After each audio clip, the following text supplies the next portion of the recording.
Hello and welcome to another episode of the Chaos Chronicles. Navigating the randomness. I'm Jess. I'm Connie. And today we are back for some more Breaking Dawn. It never ends. Well, not many more times we'll be saying this. That is true. That is very true. We're getting close. But before we get too deep into it, just a reminder, you can find us at all of our social media. They are linked in the description below. I forgot to say this on the last episode, but we would very much appreciate a like, follow, and subscribe. Yes. I didn't even catch that. Honestly, I was just so missing Edward and Bella. I just wanted to rush into the episode. I can't say that with a straight face. So, today we're going to be doing chapters 31, 32, and 33. All right. We're not doing a summary because it's been so much happening. You'll figure it out as we get in. People are coming to witness. Yeah. Renesmee, Volturi, little less staring. Yeah, there we go. Yeah. All right. So, chapter 31 is Talented. Tanya asks what part the werewolves have in this. Jacob speaks up that if the Volturi won't listen, they will stop them. Tanya admires his bravery, but tells him it's impossible. It's his life, though. Spend it how he chooses. Jacob's eyes flickered to Renesmee in Carmen's arms. Eleazar murmured, a talented family, mind-reading father, a shield for a mother, and then the magic of this child. He wonders if there is a name for what she does, or if it's just the norm for vampire hybrids.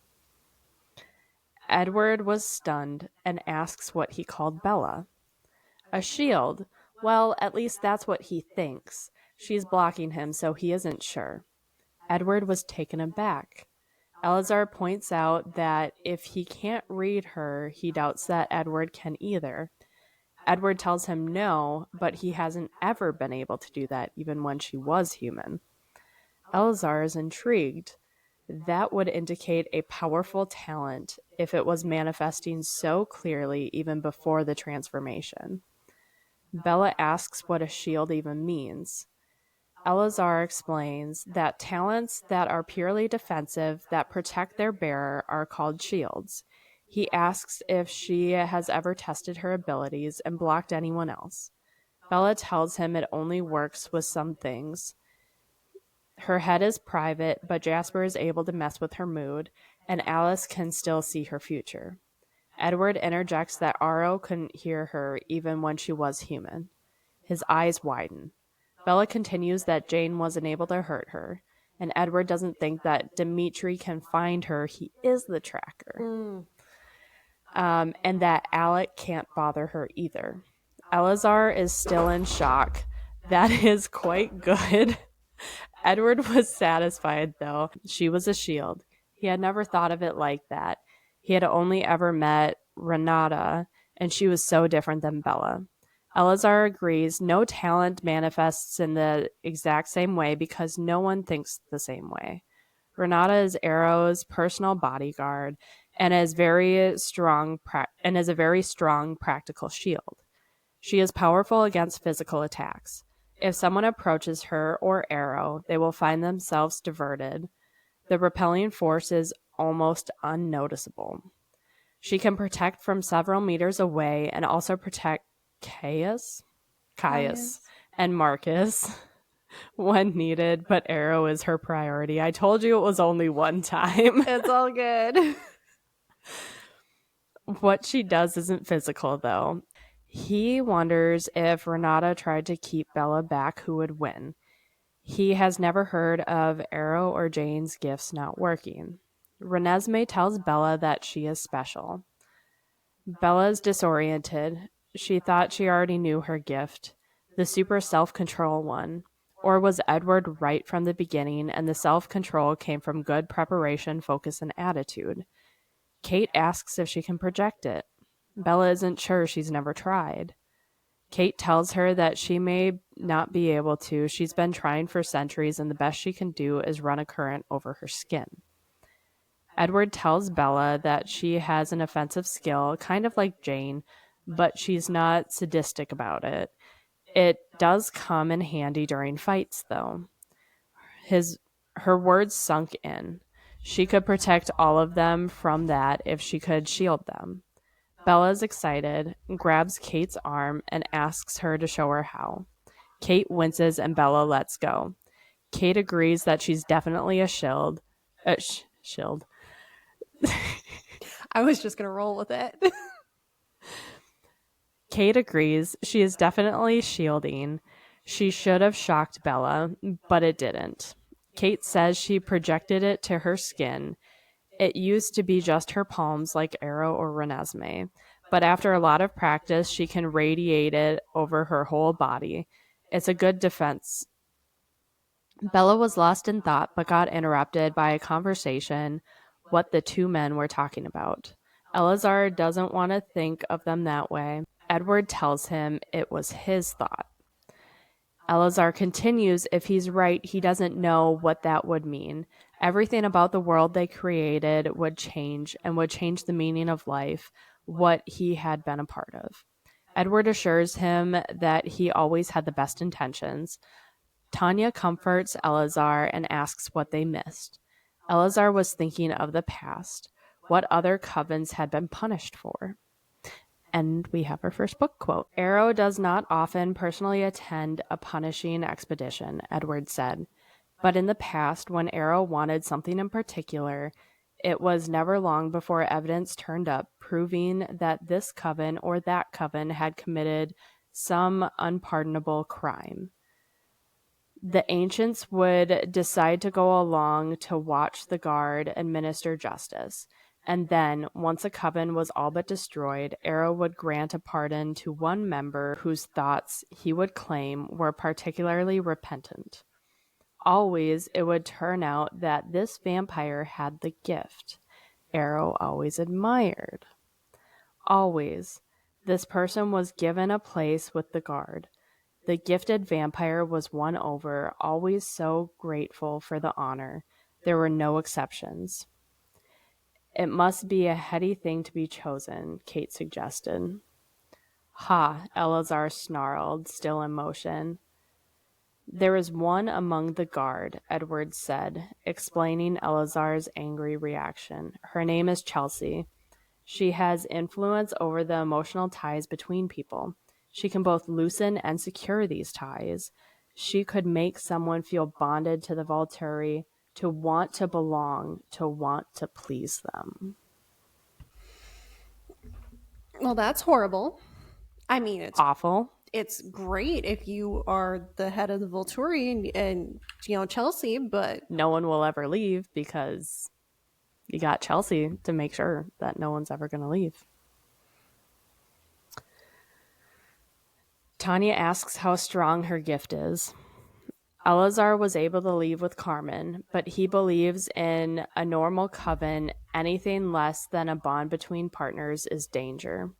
With them, they abstain from human blood, and that makes them more civilized and gives them the ability to form true bonds of love, and he doubts that she could turn their allegiance.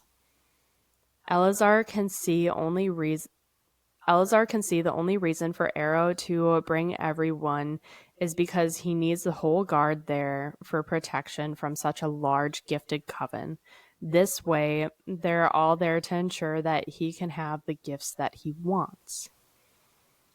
Edward tells Arrow that he never wanted anything more than Alice. Bella asks if that's why she left. Edward thinks so, to keep Arrow from gaining what he wants the most. Bella tells him that Arrow wants Edward too. He shrugs. Not nearly as much. Eleazar points out that Arrow also knows his weakness and probably wants Bella too. Eleazar points out that it doesn't matter if they are abusing the trust immortals placed in them. Even if others could be convinced, how would it make a difference? No one can stand against them. Kate mutters, some are insane enough to try. Edward shakes his head. She is only here to witness. He doesn't think, no matter the goal, that Arrow would tarnish the Volturi's reputation if they can take away his argument. He will be forced to free them. After a minute of silence, there was a car in the driveway. Bella is worried it's Charlie, but it's not. Quote, Alice sent Peter and Charlotte after all. Time to get ready for the next round. End quote. End of chapter 31. All right. Comments are ready to go. What are your comments? Knowing that Bella is a shield. It makes sense. I mean, this is kind of a game changer, though, because if she's able to project that, they really don't have any possible way to fight. I mean, I do remember reading that and be like, she can literally take away their ability to actually fight them, because they probably haven't seen hand-to-hand combat in forever. Yeah. Whereas the Cullens got to do that last book. Yeah, just a book ago. Yeah. So chapter 31. All right. Yeah, that was chapter 31. Ready for 32? Let's get her done. Or did you have any other comments on 31? No. About Bella being a shield? No, because we hear more about her shieldness It's coming later. up. Her ability to shieldness. Well, I don't know. They don't really know about her ability to shield yet. And I want to save my comments for then. So I'm just... Keep going. Chapter 32 is company. The Cullens' house was packed. Hunting was dicey, but Edward lent out cars as much as needed, and the others would hunt outside of the state. Jacob was more upset about this. The wolves existed to prevent the loss of human life.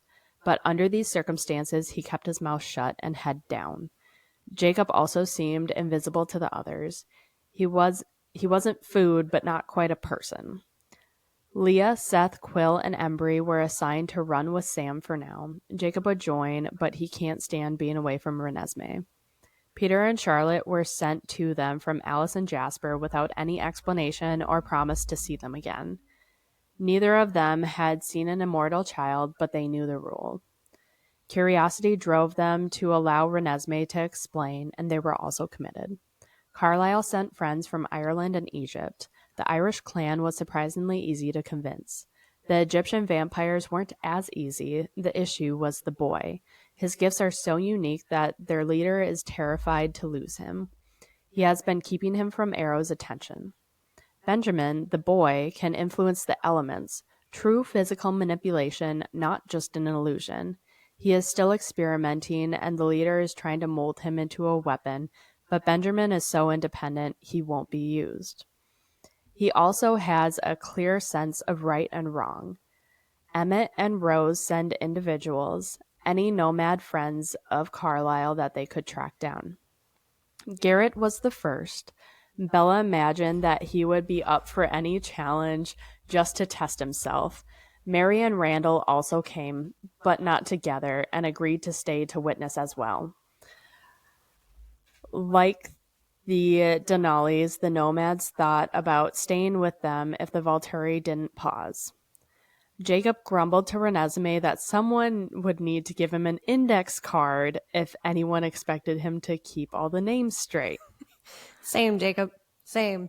Well, so there was a little asterisk behind that, and it's actually an index card on page 756. So she made us one. She's like, I know what I'm putting you through. I got you. I'm introducing too many characters. Too fast. Too many too fast. Carlisle and Esme returned after being gone a week. Emmett and Rosalie returned a few days later. Carlisle brought a friend with him, Alistar. He counted Carlisle as his closest acquaintance. Alistar preferred to wander alone, and Carlisle had to call him in a lot of favors to get him here. He took Carlisle at his word about Renesmee, and like the leader of the Egyptian coven, refused to let her show them.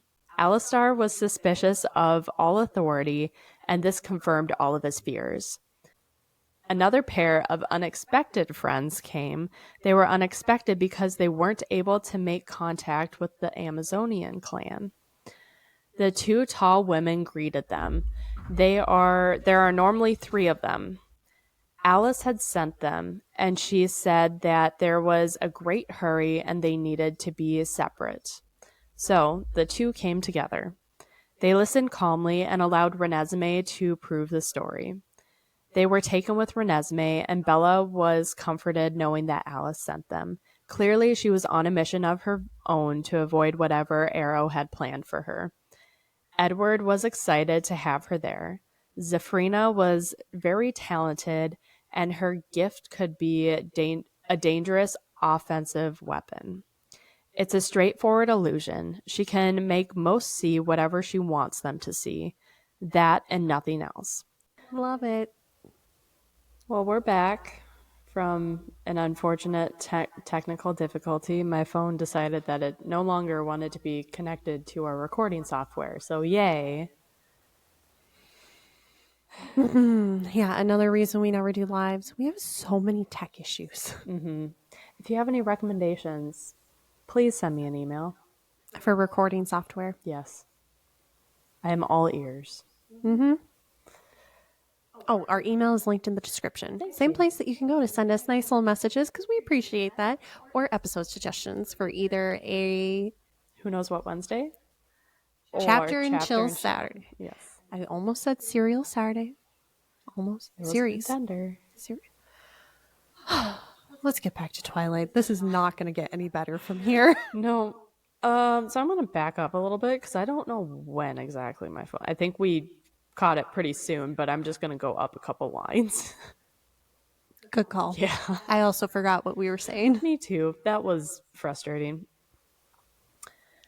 They listened calmly and allowed Renesmee to prove the story. They were taken with Renesmee, and Bella was comforted knowing Alice sent them. Clearly, she was on a mission of her own to avoid whatever Arrow had planned for her. Edward was excited to have them here. Zephrina was very talented, and her gifts could be a dangerous offensive weapon. It's a straightforward illusion. She can make most see whatever she wants them to see. That and nothing else. Edward tells her, for instance, right now he appears to be alone in the middle of a rainforest. It's so clear that he could believe it, except that he can feel Renesmee in his arms. Renesmee was fascinated and asks if she can see what she showed her daddy. Zephrina nods, and a second later, Renesmee's face lit up, and she commands, more. After that, it was hard to keep her away from Zephrina and her pretty pictures. Oh. Bella could see her visions through Renesmee's thoughts, and they were clear as any of her memories. But Zephrina was able to keep Renesmee busy while Bella learned as much as possible. After their first sparring round, Edward tells Bella that he can't do it. He can't look at her that way, like a target. Anyone can teach her the fundamentals. She needs another teacher. Emmett was more than willing to help. Of course he was. It's Emmett. Of course. He still got that little chip on his ego from her beating him at arm wrestling. A little. Just a little. Wee bit. But his teachings felt more like revenge at times. But Rose, Tanya, and Eleazar were patient and supportive. Some visitors found her education entertaining, and some even offered help. Garrett took a few turns and was a really good teacher.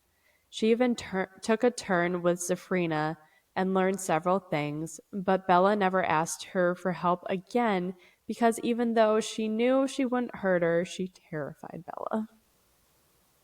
Yeah. Yeah, a strong, large Amazonian woman who's been fighting for how long?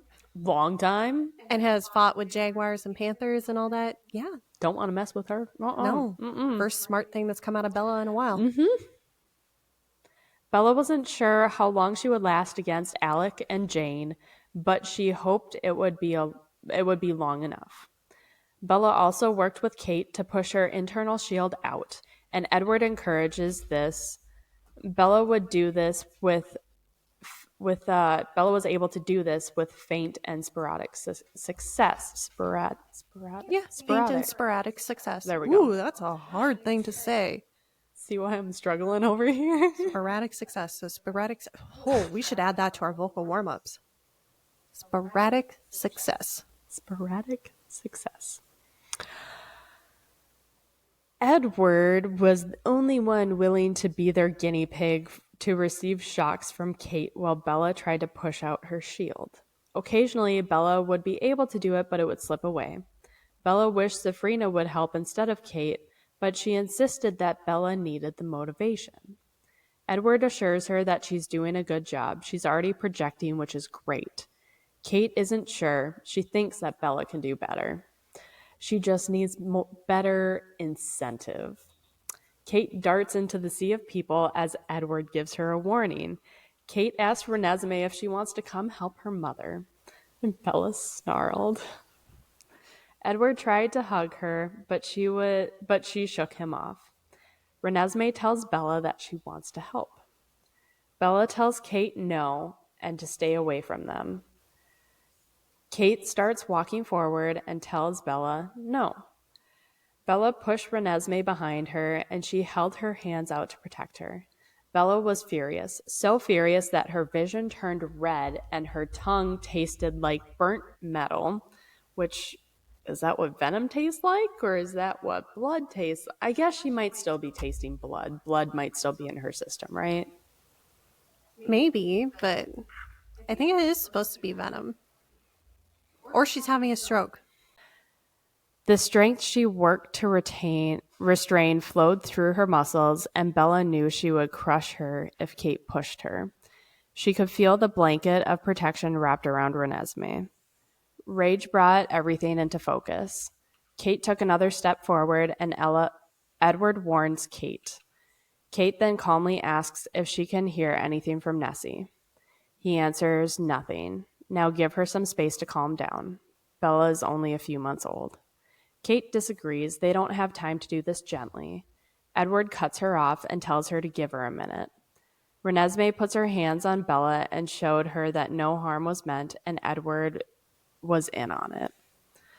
Bella still saw red in her vision, but was now under more control and understood what Kate was doing. She was right, but she didn't like it. Bella put her hand on Edward. She could feel her shield, and she pushed it to Edward. Bella panted from the effort and told Kate again, only Edward. Edward was smiling. Nothing. They tried it more times. Still nothing. Zephrina asks if he can see this. He didn't see anything that he shouldn't. She then asks Renesmee if she can see anything. She shakes her head. Zephrina then warns the group watching them. She doesn't want any of them to panic. She just wants to see how far Bella can go.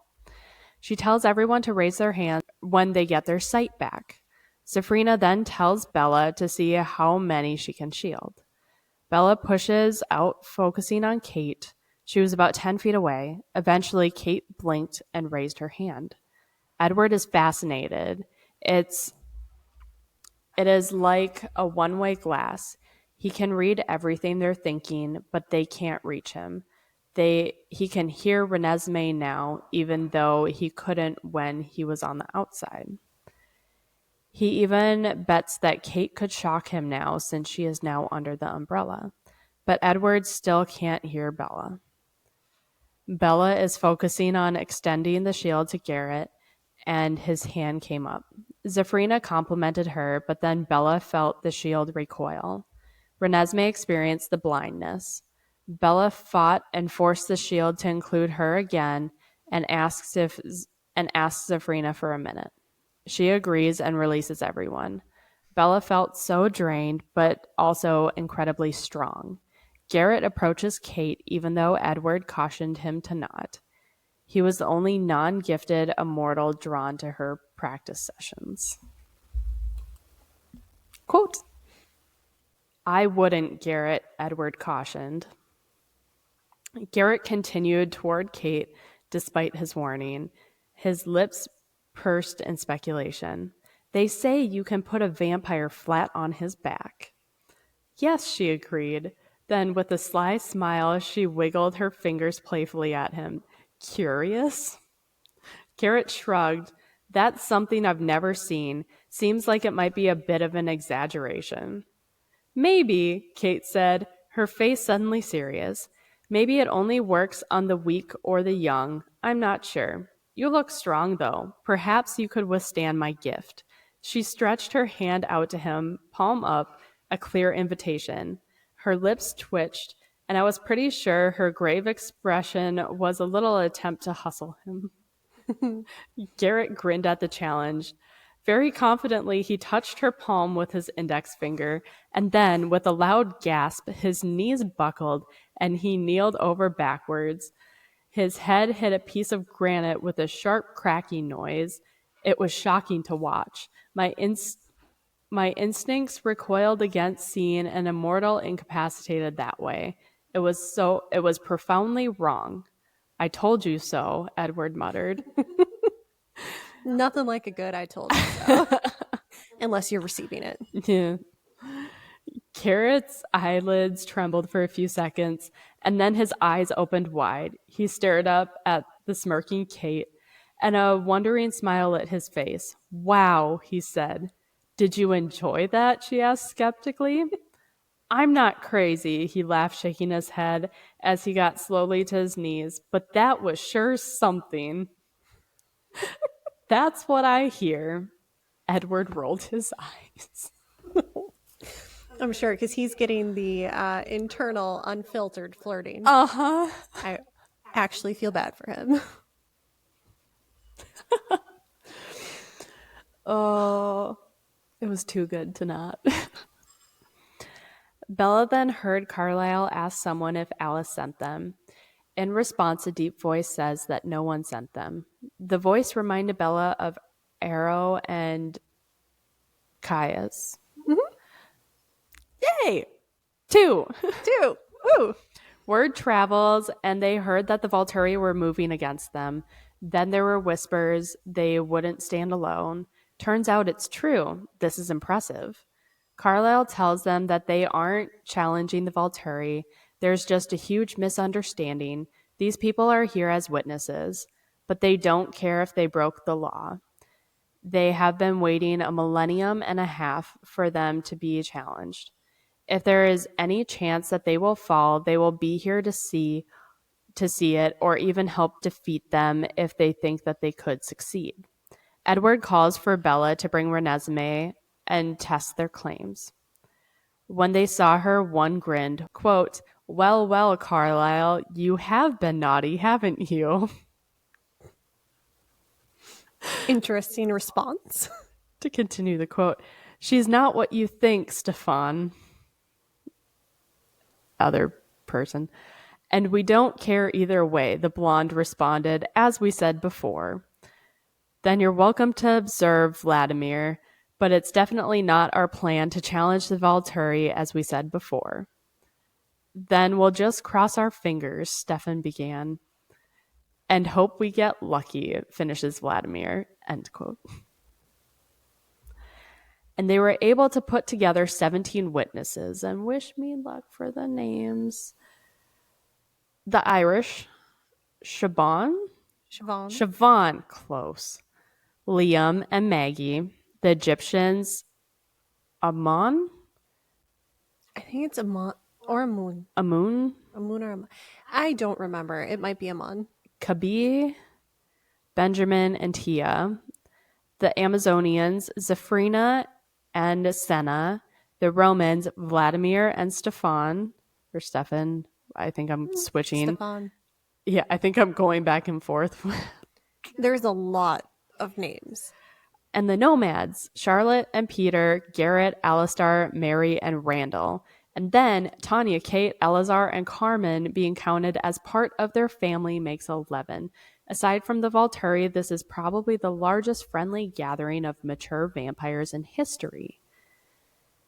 They were all starting to be more hopeful. And read page 628 to the end. The last two surviving Romanians focused only on their bitter resentment of the one who had overthrown their empire 1,500 years earlier, took everything in stride. They would not touch Renesmee, but they showed no aversion to her. They seemed mysteriously delighted by our alliance with the werewolves. They watched me practice my shield with Saphirina and Kate, watched Edward answer unspoken questions, watched Benjamin pull geysers of water from the river or sharp gusts of wind from the still air with just his mind, and their eyes glowed with their fierce hope that the Volturi had finally met their match. We did not hope for the same things, but we all hoped. End of chapter 32. Any thoughts? Or Nope, I'm just paranoid that something's going to happen. I'm keeping an eye. Like, I've angled this so that I'm looking at you, but I can always see the screen. Good. It looks kind of ridiculous because they're just seeing my keyboard, but I'm like, eye on the screen. I mean, it's cool that they have a whole bunch of people now, and I like that we're seeing everybody's different powers and stuff. That's cool. Mm-hmm. Vampire powers. Anything from you? No, I'm enjoying this. This is the fantasy portion of it where I wish we had gotten more about the other vampires and their stories because, again, Bella, least interesting. Honestly, though. Yeah. Chapter 33, Forgery. Charlie was on the phone. He was wanting to come over, but Bella tells him the need to know. That's like the worst idea. Yeah, Bella agrees. She tells him the need to know company situation is still going on. She knows it's been more than a week, but a visit isn't a good idea. She offers to bring Renesmee to him. Charlie was silent for a long while, and then Bella realizes his hesitation was for the supernatural aspect. Charlie agrees and asks if she can bring her this morning. Sue is bringing him lunch. Turns out she is just as horrified by his cooking as Bella, which is fair. She agrees. He asks if Jake will be joining. Most likely. Charlie then wonders if he should invite Billy too. Well, on that thought, maybe another time. Does he know that? No, he does know that Billy knows, yeah, because Jacob told him. I'm assuming it's not explicitly said, but I'm assuming Charlie is upset with Billy for keeping a secret about telling him. Or is it just the aversion to supernatural? No, because he has Sue over. No, actually, I think this is when there's a little bit of a flirt going between Charlie and Sue and Billy. There's nothing like that in the book. That's one that... is this a Midnight Sun thing? No, not a Midnight Sun thing, because that's only Twilight. One of the creators that I follow that talks about Twilight, she brings it up. And I think it was in a supplemental, something that Stephanie wrote wrote later. Gotcha. Yeah. Or like one of the side stories. Or it's a fan theory. I don't remember, but either way. Okay. Yeah, because there's something there. Something's going on. Bella was only half paying attention to him, which is why we don't know what's actually going on. There is something going on between them, but they could figure it out themselves. Bella hangs up. This trip was more to protect her father. Jacob complains that they aren't taking Bella's car.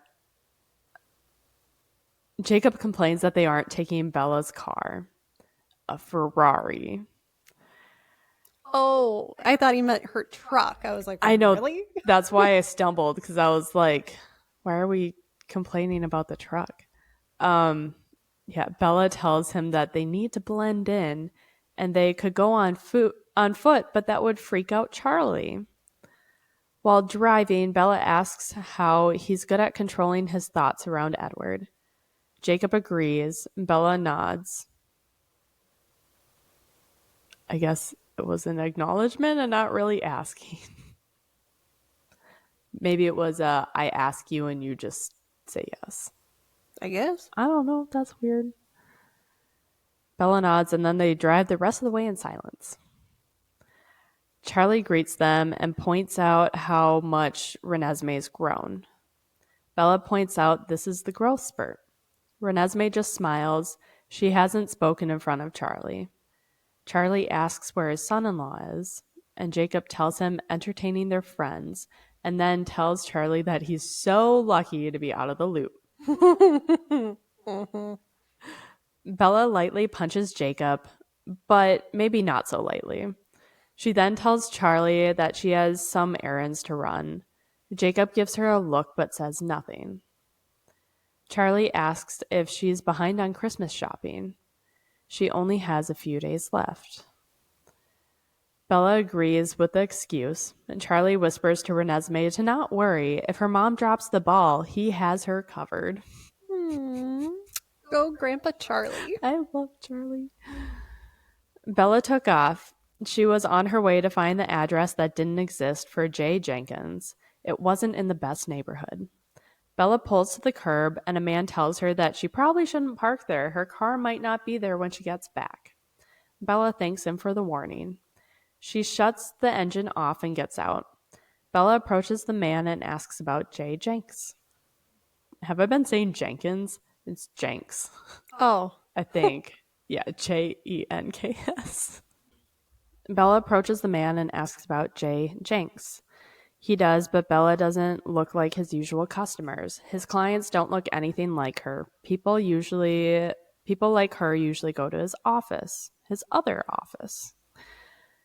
Bella is talking to Max. She confirms the place, and Max says that he'll call Jay and let him decide if he wants to see her or not. Max describes Bella as being pale and dark-haired supermodel. Bella tells him to say her sister knows him and their last name is Colin. Jay telling Max to tell her no. When Max says her name, he pauses, and then there is screaming on the other end. Max went pale and tells him because he didn't ask, and confirms that he said beautiful and pale. That is correct. Max glowers at Bella. She could have told him that she was a priority client, but Bella didn't know she was. Max tries to guess who she is. After all, she has to be involved in something big and bad. After all, who else needs papers or at least can afford to pay Jay's prices for them?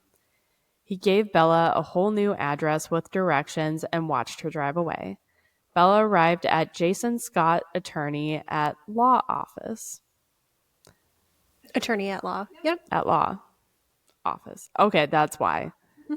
I thought it was Jason Scott Attorney at Law Office. And I was attorney at law, office. Thank you.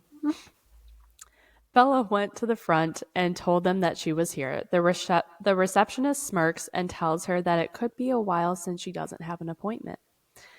At that moment, a man squawked through the phone at her desk telling April, the receptionist, a Miss Cullen will be there shortly. Send her in immediately. April tells him that she just arrived, and he tells her to send Bella back. April got to her feet and immediately escorted Bella back. She closes the door behind them. Jay stood and reached his hand out to Bella, telling him it's an absolute delight. He was sweating and didn't seem surprised by Bella's cold skin. Bella offers for them to be called Bella and Jay. He agrees, gesturing for her to have a seat, and he follows. He then asks if he's finally meeting Mr. Jasper's lovely wife. So he knew Jasper. Bella tells him his sister-in-law, actually. He carefully asks that Jasper is in good health. Bella tells him that she is sure he is in excellent health. He is currently on an extended vacation. This clears up Jay's confusion, and he tells Bella she should go through his main office. They would have put her straight through to him. Bella wasn't sure why Alice gave her that address. He asks what he can do for her, and Bella tells him papers. Jay immediately agreed. Does she want birth certificates, death certificates, driver's license, passports, or social security cards? Bella took a breath and smiled. Alice sent her here to be able to protect Renesmee. It was her last gift to her. The only reason Renesmee would need these would be if they lost. If she and Edward were with her, she wouldn't need the documents right away. Bella was sure that Edward knew how to get IDs or to make them himself, but again, if they were around to save her. The secrecy was because there was a good chance that everything Edward knew Arrow would. If they lost, Arrow would certainly get the information out of Edward before he destroyed him. Bella was how she suspected it. They couldn't win, but they have a good shot at killing Dimitri before they lost and gave Renesmee the chance to run. Who would she put on this, though? Her first thought was Charlie, but he was defenseless and also a human. He wouldn't be anywhere close to that fight. This only left Bella with one person. Bella tells him two birth certificates, 2 passports, 1 driver's license. The names Jacob Wolfe, Wolfe. Wolf. Wolf? Yeah. Wolfie? It's not Wolfie? Oh, in my head it was Wolfie and I was chuckling. I would love if it was, but no, I know a lot of people with the last name Wolf, but it's spelled like that. Well, that's not fun. We can call him Wolfie if it makes you feel better. I like Wolfie, but it's fine. The names Jacob Wolf and Vanessa Wolf. Yeah, okay. Bella figured that Nessie would be an okay nickname for Vanessa, and Jacob would get a kick out of Wolf. Bella tells him to put something generic in for the middle names, and as for ages, 27 for the man and 5 for the girl. Jacob could pull it off, and with the rate that Renesmee was growing, it was better to estimate high. Jay tells her that he will need photos if she wants a finished document. Mr. Jasper usually likes to finish them himself, though. Bella pulls out a picture from her wallet, one of Jacob holding Renesmee, and hands it to him. Jay looks at the picture and says her daughter is very like her. She tells him she's more like her father. Jay points out it's not this man, though. Bella agrees. He's a family friend. More sweat pops out of Jay's head and asks to forgive him, then asks when she needs them. Bella asks about a week. He starts to tell her the rush order fee, but then stops because he forgot who he was talking to. Jay writes the price on a piece of paper and hands it to Bella. She had more than that with her. Bella opened her bag, counting the right amount. She clipped them into increments of 5,000, so it didn't take long. She hands him the money and tells her that she doesn't have to give him everything now. It's custom to save half to ensure delivery. Bella smiles at him. She trusts him, and she'll give him a bonus when she gets the documents. He tells her that's not necessary. Bella asks if she can meet him here the same time next week. He gave her a pained look. He actually likes to make transactions in other areas. Bella apologizes, but Jay tells her he's used to not having expectations when it comes to the Cullen family. It's probably a good thing. He offers 8 o'clock a week from tonight at the Pacifico, and Bella agrees. Bella rose and shook his hand. He didn't flinch this time. Bella asks if he will have trouble meeting the deadline, and he assures her that there is no worry at all. He will have all of them done in time. Quote, "It would have been nice to have Edward here so that I would know what Jay's real worries were. I sighed. Keeping secrets from Edward was bad enough. Having to be away from him was almost too much. I'll see you in 1 week." End quote. End of chapter 33.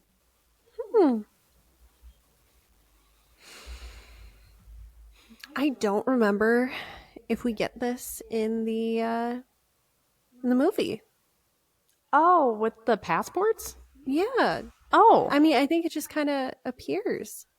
The passports appear?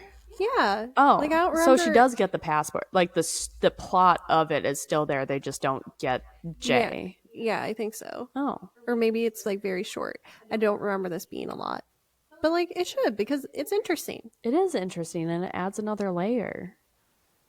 Well, time movies. constraints. Yeah. The movies. They're not big on adding layers. Well, and also, in their defense, Connie, the size of this book. Yeah. But also, I was just talking about this with Jody. Hey, Jody.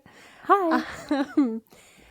I was just talking about this with her, where there's so much that they put inside of the movies that honestly they didn't need to. Isn't that what they always do, though? They do, but it's like there was so many better things that they could have pulled from the book, but it's fine. It's fine. I just hope that it's not awful. I don't remember, honestly. And I know, and that's what makes me think it's going to be awful, because you only watched each of them like once, maybe twice.